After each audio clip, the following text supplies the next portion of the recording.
জামাত ইসলাম 6টা, এরকম ভাগ হইতেছে সব জায়গায়। তাহলে এখন জামাত ইসলামের এক লোক আমাকে ভালোবাসে, আমার বাবাকে ভালোবাসে, আমার চাচাকে ভালোবাসে, এরকম বহুত জামাত ইসলামের নেতারা আছেন না বলেন? কিন্তু এখন ওই কথা বলার অবকাশ নাই যে আমরা আলতাফ সাহেবের লোক ছিলাম, আমরা মোজাম চেয়ারম্যানের লোক ছিলাম, এই কথা বলার অবকাশ নাই। এখন সম্পূর্ণ আলাদা রাজনৈতিক সংগঠন, সম্পূর্ণ আলাদা। জামাত ইসলামী আলাদা, বিএনপি আলাদা, যার যার ঘর গোছানো চলতেছে।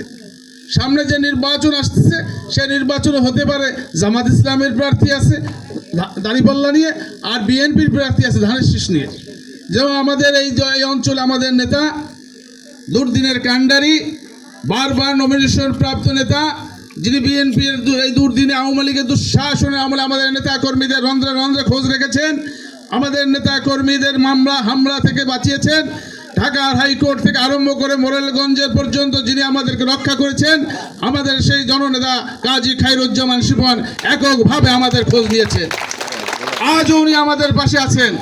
আমরা ওনার নেতৃত্বে সারা 16 ইউনিয়ন আর 4 ইউনিয়ন 20 ইউনিয়নে আমরা এইভাবে দলের কর্মীদেরকে ঐক্যবদ্ধ করতেছি যে আগামী দিনের নির্বাচনে যদি আলাদা নির্বাচন হয়, আমাদের কর্মীরা যারা বলে না যে জামাত ইসলাম মানে বিএনপি, বিএনপি মানে জামাত ইসলাম, এই কথা যদি না বলতে পারে, এই জন্য আমরা এখন থেকেই দলের মধ্যে যে বিভাজন, এটা আমরা এখন থেকেই আমরা শুরু করে দিয়েছি যে আমাদের বিএনপি বিএনপি, জামাতের লোক জামাত।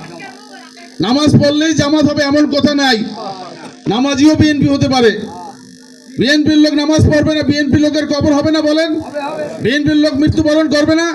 আমি চাই সমস্ত বিএনপি যুবদল ছাত্রদল 5 ওয়াক্ত নামাজ পড়বে, তাদের কবরের খবর তারা রাখবে। জামাত ইসলামী ওরা বলে জামাত যারা করে তাদেরকে এরকম 5 ওয়াক্ত নামাজের তালিকা দিতে হয়। আরে ভাই, আমাদের কর্মীদেরকেও আপনার সন্তানকে আপনি বলেন আপনি নামাজ পড়েন, আপনি আপনার সন্তানের খোঁজ নেন যে আপনার সন্তান নামাজ পড়ে কিনা, আপনার বিবি সাহেব নামাজ পড়ে কিনা, এগুলো আপনিও খোঁজ নেওয়া আজকে থেকে।